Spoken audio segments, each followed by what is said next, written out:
قادری پھانسی ہونے والی ہے پھر بھی مسکرا رہے ہو؟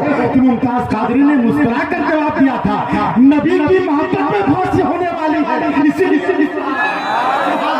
یہ عشق رسول کی علامت ہے، عشق رسول کی علامت ہے۔ ہندوستان میں جب اتر پردیش کی سرزمین سے نرسمہا سرسوتی نے نبی کے شان میں گستاخی کی، لوگ سمجھ رہے تھے کہ پورا ہندوستان خواب خرگوش کی نیند سوتا رہے گا، لیکن شہر ممبئی سے عاشق اعلیٰ حضرت تاج الشریعہ کا دیوانہ، تاج الشریعہ کا خلیفہ کھڑا ہوا اور کہا اگر ایک باپ کا اولاد ہے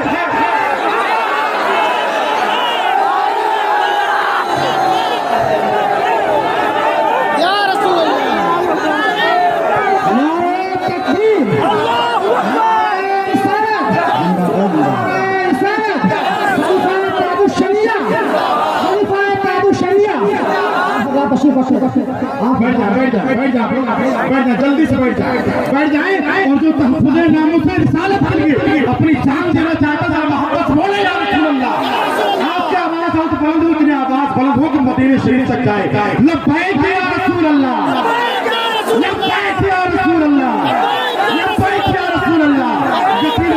سرسوتی نے جب نبی کی شان میں گستاخی کی، لوگ سمجھ رہے تھے کہ پورا ہندوستان خواب خرگوش کی نیند سوتا رہے گا، لیکن شہر ممبئی سے عاشق اعلیٰ حضرت تاج الشریعہ کا خلیفہ، تاج الشریعہ کا دیوانہ کھڑا ہوا اور کہا اگر ایک باپ کا اولاد ہے تو میدان میں آ، تو بھی آگے کود، میں بھی کودتا ہوں، جس کا مذہب ہوگا وہ اسلام۔ سبحان اللہ، سبحان اللہ۔ جہاں والوں سرے محفل یہ ہم اعلان کر دیں گے نبی کے نام پر یہ جان و دل قربان کر دیں گے۔ ہر آدمی کا ہاتھ اٹھے یہاں سے لے کر وہاں تک، تحفظ ناموس رسالت کے نام پر ذرا محبت بولے یا رسول اللہ۔ جہاں والوں سرے محفل یہ ہم اعلان کر دیں گے نبی کے نام پر یہ جان و دل قربان کر دیں گے۔ اگر انگلی اٹھائی تو نے ناموس رسالت پر، تجھے واصل جہنم حضرت سلمان کا، رسالت پر تجھے واصل جہنم حضرت سلمان کر دیں گے، تجھے واصل جہنم حضرت سلمان کر دیں گے۔ آئیے بڑے ادب و احترام کے ساتھ تمام لوگوں کی محبتیں شامل، علماء کرام کی محبتیں شامل، اور علامہ مفتی سلمان نظری صاحب کی بارگاہ میں دستک دے اور بڑے ادب و احترام کے ساتھ نعرہ لگا کر کے حضرت کا استقبال کر لیں۔ یہاں سے لے کر وہاں تک اتنی محبتیں پیش کر دیں، جب یہ عظیم شخصیت اپنے شہر کو واپس آئے تو آپ کی محبتیں کے ساتھ شریک سفر رہے۔ نعرہ تکبیر، نعرہ رسالت، مسلک اعلیٰ حضرت، محافظ مسلک اعلیٰ حضرت، جشن دوسر ورا کانفرنس حضرت علامہ مفتی سلمان نظری عقیدت سے نوازا ہے، محبت سے نوازا ہے، انہیں تاج شریعت نے خلافت سے نوازا ہے۔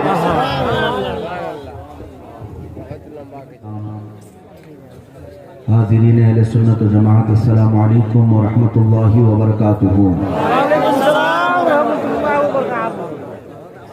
الحمدللہ، الحمدللہ الحنان المنان الذي خلق الإنسان وعلمه البيان، والصلاة والسلام على رسوله سيد الإنس والجان وعلى آله وأصحابه ذوي الخير والإحسان، أما بعد، فأعوذ بالله من الشيطان الرجيم، بسم الله الرحمن الرحيم۔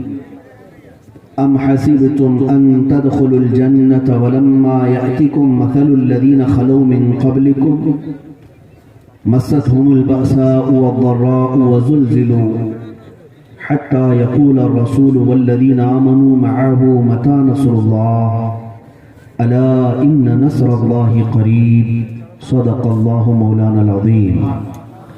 بارگاہ رسالت معاب صلی اللہ تعالی علیہ وسلم میں درود پاک کا ہدیہ پیش کریں۔ اللہم صلی علی سیدنا مولانا محمد معدن الجود والکرم وآلہ واصحابہ الکرام وابنہ الکریم وبارک وسلم صلاة دائمة سرمدا ابدا۔ میرے قابل قدر علماء ائمہ جو منبر نور پر جلوہ بار ہیں، میں آپ کے علاقے میں اگرچہ اجنبی ہوں، مگر رشتہ بتاتا ہے کہ صدیوں پرانا ہے، اس لیے کہ ایمان والوں کا رشتہ چہرے سے نہیں بنتا، عشق مصطفیٰ سے بنتا ہے۔ میں سب علماء، ائمہ، مشائخ کے بارگاہ میں ادب سے ان کا ممنون ہوں، مشکور ہوں جو عزتوں سے انہوں نے نوازا۔ یہ کے بعد دیگرے میں سب کے نام پیش نہیں کر پا رہا ہوں، اور یہ حاضرین، یہ جو مجمع آیا ہے اور رات کے 12 بجنے کے بعد بھی آپ کا یہ جوش و ولولہ، آپ کی یہ جوانی اور مجمع کی رونق یہ بتاتی ہے، ہوا کی خوشبو بتا رہی ہے، وہ زلف اپنی لہرا رہے ہیں، ہوا کی خوشبو بتا رہی ہے، وہ زلف اپنی لہرا رہے ہیں، سواری طیبہ سے چل پڑی ہے، حضور تشریف لا رہے ہیں۔ ہمارا عقیدہ تو یہی ہے،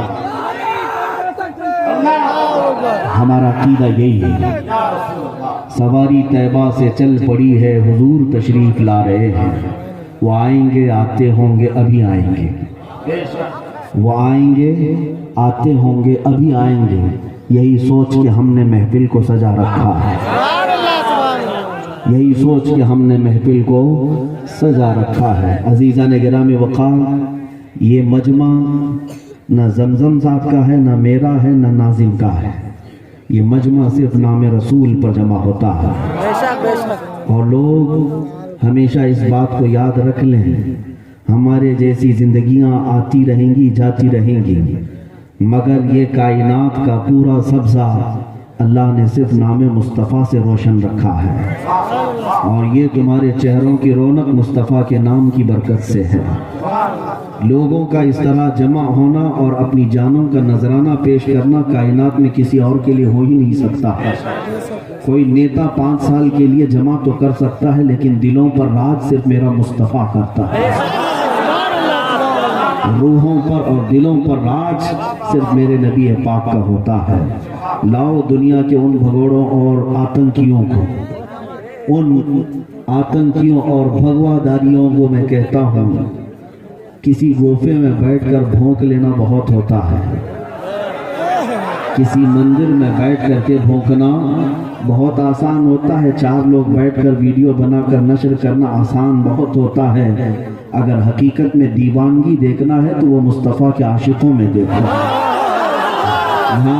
یہاں کا مجمع یہ صرف ویڈیو بنانے نہیں آیا ہے، یہاں کا مجمع صرف یہ فیس بک پہ کوئی چیز وائرل کرنے نہیں آیا ہے، یہاں کسی کے سینے پر ہاتھ مار کر کے دیکھو، ہر سینہ پکارے گا میری جان مصطفیٰ کے لیے حاضر ہے۔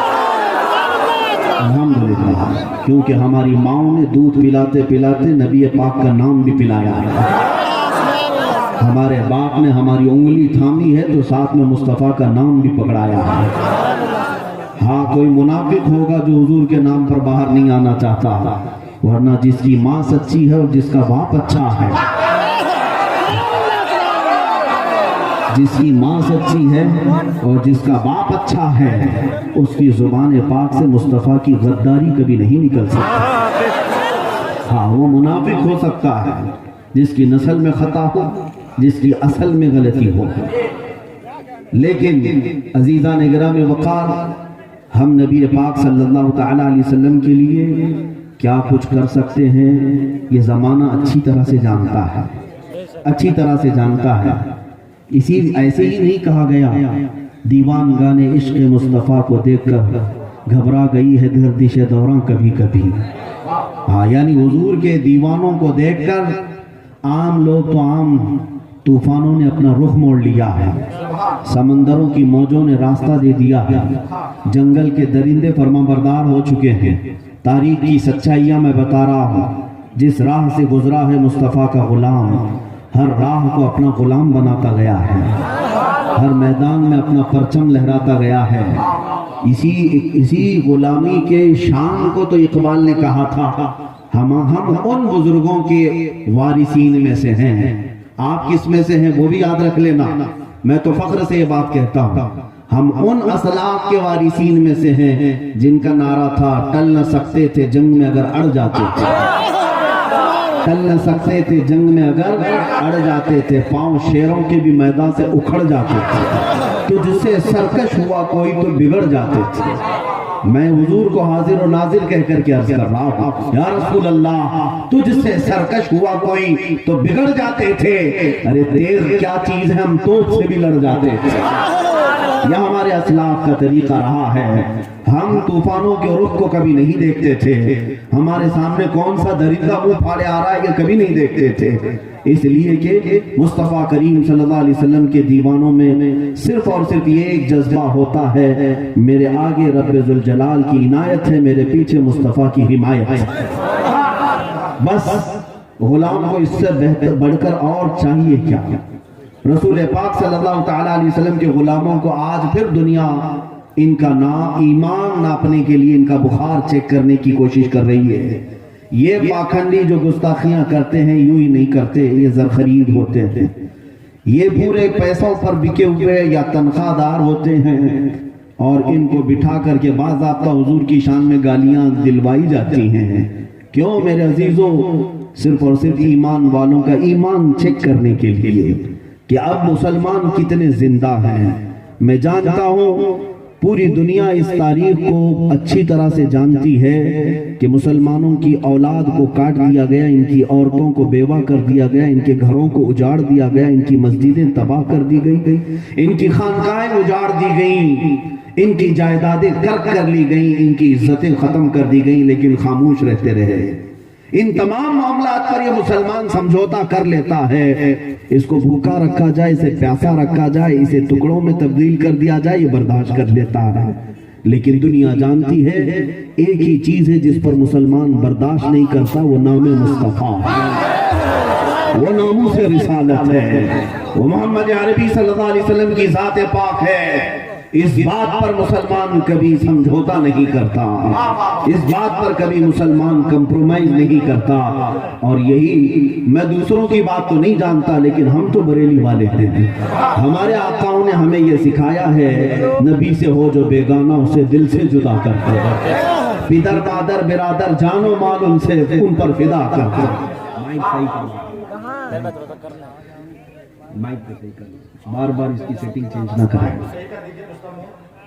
رسول پاک صلی اللہ تعالیٰ علیہ وسلم کے غلاموں کا حال جو ماضی میں تھا اور اسلاف نے ہمیں دیا، میں اس کے چند نمونے آپ کے سامنے رکھتا ہوں۔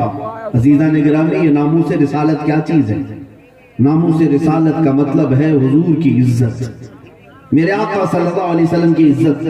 یاد رکھنا رب ذوالجلال بڑے بڑے گناہوں کو معاف فرماتا ہے، زنا جیسے گناہوں کو بھی معاف فرماتا ہے، لیکن حضور پاک کی عزت پر بھونکنے والے کو اللہ تعالی ہمیشہ کے لیے ختم فرماتا ہے۔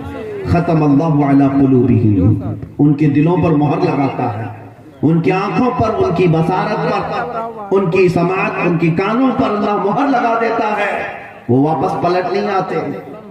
گستاخان رسول کا بڑا برا انجام پہلے بھی ہوتا رہا، اب بھی ہوگا، پہلے سے ہوتا رہا، اب بھی ہوگا۔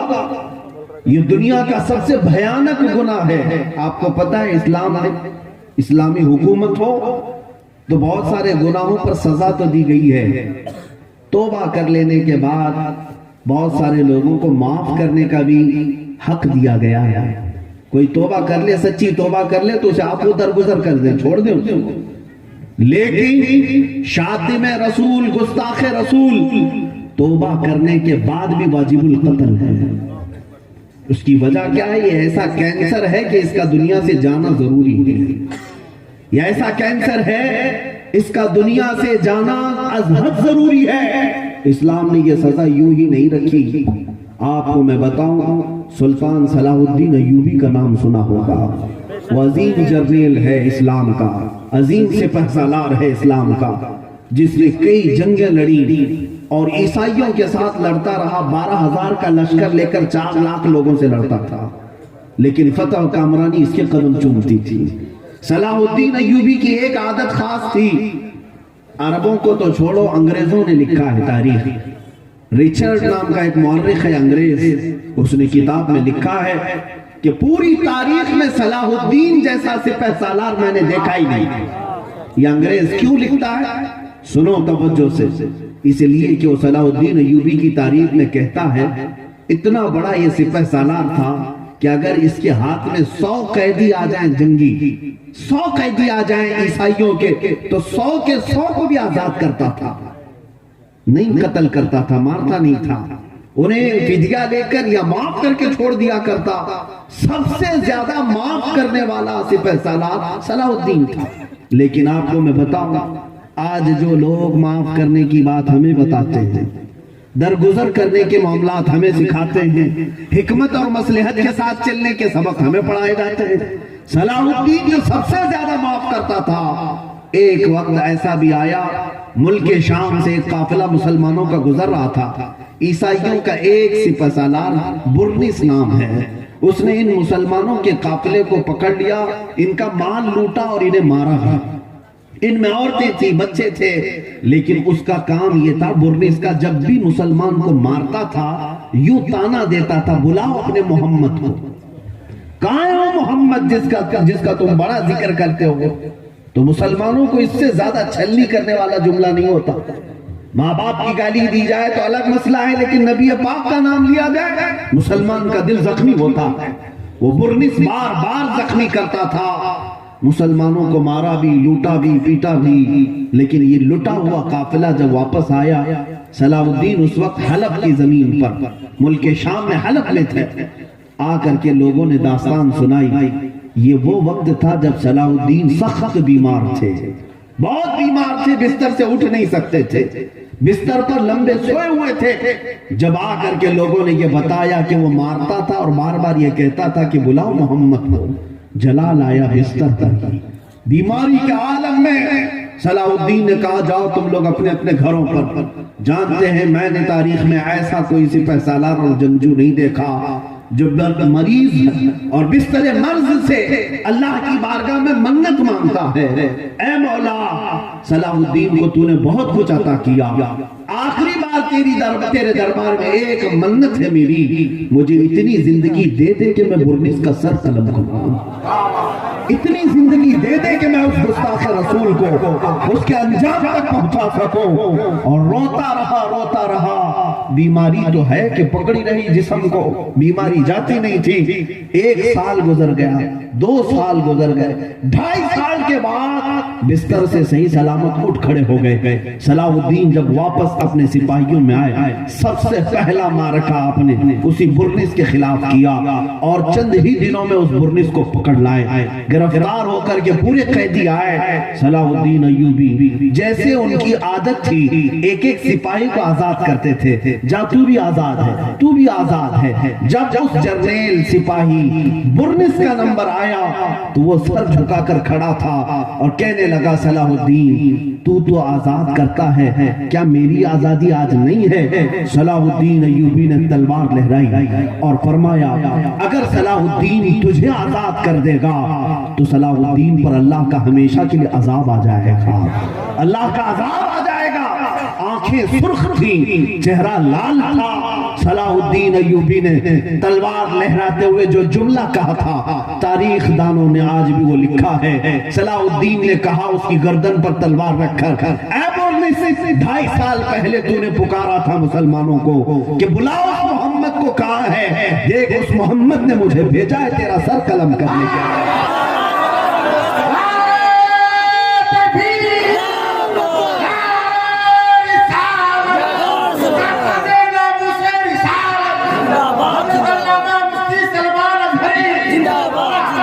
سر قلم کر دیا۔ اس کے بعد جانتے جو بات مجھے عرض کرنی ہے وہ یہ ہے، جو فاتح اسلام ہے، فاتح بیت المقدس صلاح الدین ایوبی، جس کا چرچا صدیوں تک آج تک ہو رہا ہے، لیکن جانتے ہو وہ جو 2.5 سال گزرے صلاح الدین کے، تاریخ میں یہ بھی لکھا ہے جس دن مسلمانوں کے قافلے نے بیماری کی حالت میں صلاح الدین کو سنایا تھا یہ جملہ کہ برنس نے نبی پاک کو کوسا ہے، تانا مارا ہے، صلاح الدین نے اپنا بستر ہٹا دیا۔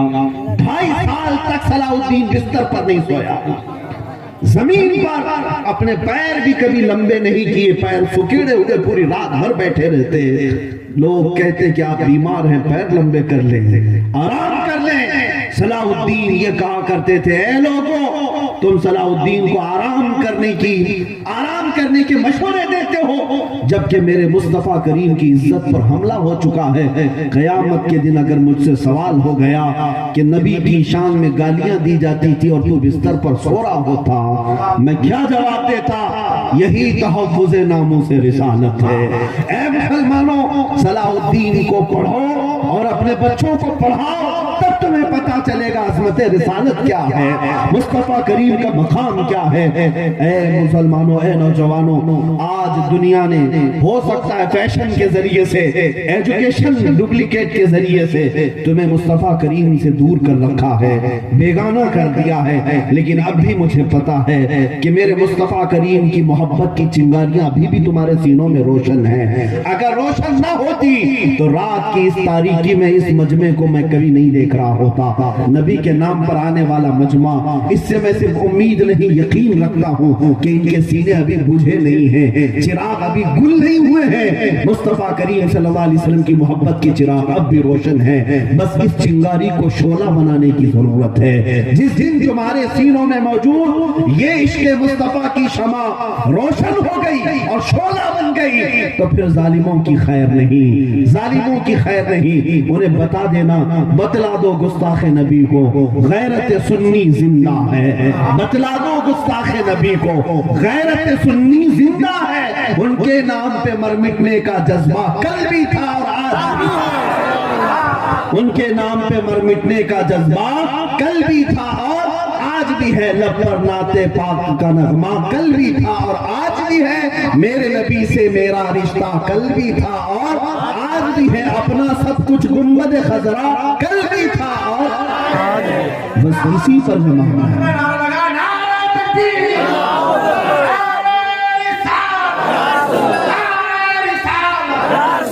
اب آپ سمجھ کر کے چلیں, میرا معمول یہ ہے, آپ برا نہ سمجھیں, بات ہوگی تو صرف رسول اللہ کی ہوگی, مصطفیٰ کریم صلی اللہ علیہ وسلم کی. اس لیے کہ یہ ہمیں ممبر کسی کے باپ کی وجہ سے نہیں ملا, یہ مصطفیٰ کی وجہ سے ملا ہے. یہاں ہمیں اس لیے نہیں بٹھایا گیا کہ کسی نیتا کا بیٹا ہے, اس لیے بٹھایا گیا کہ رسول پاک کا غلام ہے. ہاں یہ بات سارے علماء بھی سمجھیں گے, سارے لوگ بھی سمجھیں گے. ہمیں یہ کرسی اور یہ ممبر صرف نام مصطفیٰ سے ملتی ہے اور عزت صرف اور صرف مصطفیٰ کریم کے نام سے ملے گی. آج آپ کو بھی میں یہ کہتا ہوں, میرا ایک جملہ یاد رکھ لینا, ایک جملہ, حضور پاک صلی اللہ تعالیٰ علیہ وسلم کا نام جپتے رہو, ان کی عزت کی بات کرتے رہو تو ہوگا کیا, ان کا جو نام لے گا ہر دل پہ راج کرے گا, ہر دل پہ راج کرے گا. عزت تمہاری بڑھائی جائے گی. حضور کا نام لیتے رہو اور پھر دیکھو اللہ تعالیٰ کہاں کہاں بلند کرتا ہے, کتنا بلند کرتا ہے. آج اس مجمع میں عشق محبت اعلیٰ حضرت کا نعرہ لگتا ہے کہ نہیں لگتا؟ آپ میں سے کون اعلیٰ حضرت کو دیکھا ہے؟ کون اعلیٰ حضرت کا رشتہ دار ہے یہاں پر؟ کوئی نہیں ہے. یہاں پر رشتہ اعلیٰ حضرت سے جو ہمارا ہے وہ خون کا اگرچہ نہ ہو لیکن عشق کا ضرور ہے. کیوں؟ آج 100 سال کے بعد بھی ان مجمعوں سے اعلیٰ حضرت کا ذکر ختم نہیں ہوا. ان مجمعوں سے اعلیٰ حضرت کا ذکر ختم کیوں نہیں ہوا؟ اس لیے کہ جس اعلیٰ حضرت نے اپنی پوری زندگی نام مصطفیٰ پکارتے رہے, حضور کی عزت کی بات کرتے رہے, تو پھر اللہ کا قانون یہی ہے, بے نشانوں کا نشان مٹتا نہیں, مٹتے مٹتے نام ہو ہی جائے گا.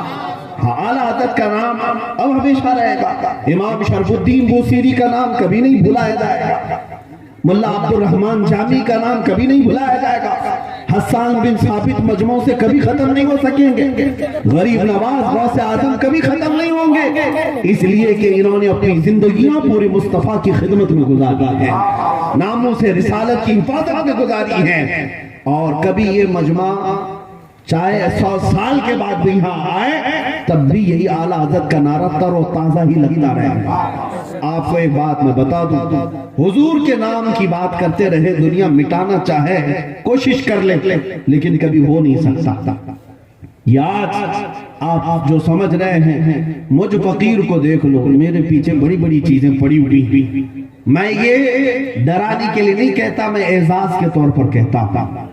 دشمنوں کی فوجیں اور پھر آتنکیوں کی, بھگواداریوں کی اور پھر ان میں وردی والوں کی بہت ساری چیزیں، اور جو طاقت لگا کر کے وہ کچھ کرنا چاہے میرے ساتھ تو کر کے دیکھ لے۔ میں بارہا یہ جملہ کہتا ہوں، میں اٹھا ہوں مصطفیٰ کی عزت کا نام لے کر، اور کوئی چیز نہیں۔ میرا جو چہرہ ہے، میری جو امیج ہے، وہ صرف نام مصطفیٰ سے ہے، حضور کی عزت کی بات کرتا ہے۔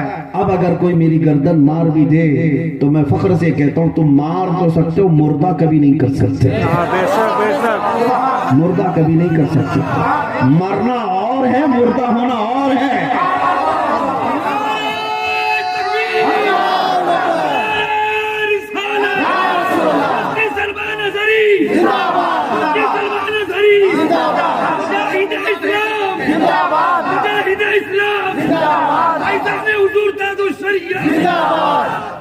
اے مسلمانوں انتظار کرو، بزدلی ختم ہونے کا وقت آ چکا ہے، یہ اندھیریاں جائیں گی اور میں تنہا نہیں، منبر پر بیٹھے سارے علماء یہ بیان کریں گے اور سر چڑھ کر کے بولیں گے اسلام کل بھی حق تھا، آج بھی حق ہے اور حق رہے گا۔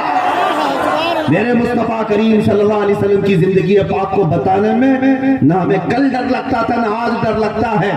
جہاد کا لفظ سنتے ہی ان کے طوطے اڑتے ہیں، اور پھر بہت سارے مسلمان اگر گھبراتے ہیں لفظ جہاد بولنے سے، پتہ نہیں ہمیں آتنکی کہتے دہشت گرد کہتے، کبھی ان کی سرٹیفکیٹ کے چکر میں نہ رہنا، یہ جس کو چاہے کہتے رہیں گے۔ میرے عزیزو، لفظ جہاد مصطفیٰ کریم کی سیرت کا پاک حصہ ہے، ان کی سیرت کا پاک حصہ ہے۔ اگر اس لفظ کو میں مٹا دوں تو آدھی سیرت ختم ہو جائے گی، آدھی سیرت ختم ہو جائے گی۔ میں جو بات عرض کر رہا تھا وہ یہ ہے، کفایت علی کافی کا نام سنا ہوگا، مجاہد آزادی کے طور پر انہیں پہچانا جاتا ہے، مگر میرے عزیزو عاشق رسول فنا فی الرسول تھے۔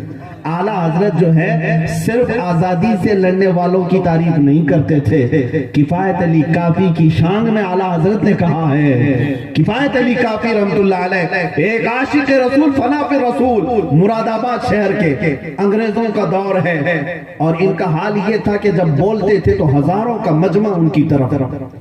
علماء کی زبان میں اللہ نے تاثیر رکھی ہے ہر زمانے میں، اور ایک بات آپ کو میں بتا دوں، ان کی توپوں میں وہ دم نہیں ہوتا جو ایک عالم ربانی کی زبان میں ہوتا ہے ہر زمانے میں۔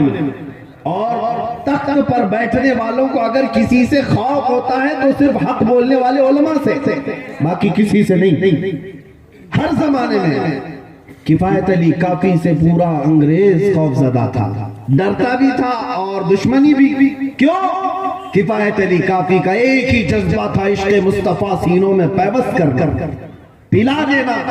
انگریزوں نے بہت سازشیں رچی ان کو روکنے کے لیے۔ کفایت علی کافی رحمت اللہ تعالی علیہ کو عوام کی چاہت بھی تھی اور زبان میں اثر بھی تھا۔ ایک وقت یہ بھی آیا کہ کفایت علی کافی کو انگریزوں نے گرفتار کیا، 3000 انگریز مل کر ایک عالم کو گرفتار کیا۔ ہوتا اسی، ہزاروں کتے ایک شیر کو پکڑنے آتے ہیں۔